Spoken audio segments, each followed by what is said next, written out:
Hi, I'm Chris Bishop, the founding editor of Billionaire Tomorrow. Now, I'm going to be out and about across the continent, walking the streets of the capitals of Africa, looking for the moves and shakers, the people who shape our future. That is, the billionaires of today and the billionaires of tomorrow. Hello, I am Anthony Jamefe, founder of Caveman watches. From selling watches in the streets to now the only Ghanaian making my own. Hear my story on billionairetomorrow.com.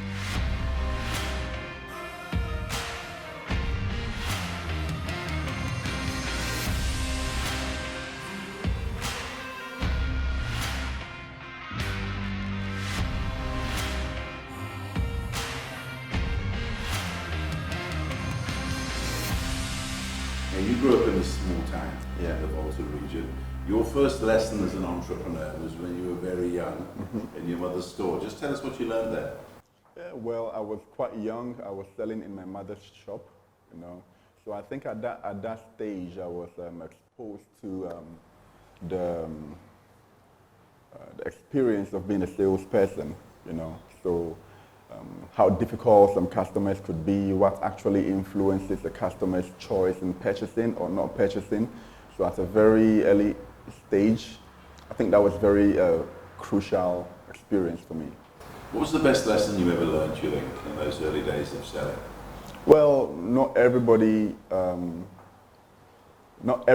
going to end up making a purchase, which is still okay, but you have to do your best as a salesperson to know the product that you are selling, you know. So most importantly, know your product, know the best way to communicate to the customer. But it's totally fine if the customer doesn't make a purchase immediately. It could come back some other day. So some people, you know, they try selling to a customer doesn't purchase, and then they're disappointed and all that. I was never like that. I always believed that the sale does not have to be immediate, but it could always come back. One of the things that seems to have driven you throughout your career from those early days is this stubbornness. You talk about when you were at school, Yeah. when you right through. How do you think that drove you as an entrepreneur? I think now I kind of redefined that stubbornness. I call it determination now, you know. Without that attribute, I don't think I would have been doing this, because from the very beginning, my mother, a lot of people were actually advising me to stop what I'm doing and go and look for a job. And if I was not that determined, stubborn person, I would have listened to them and, you know,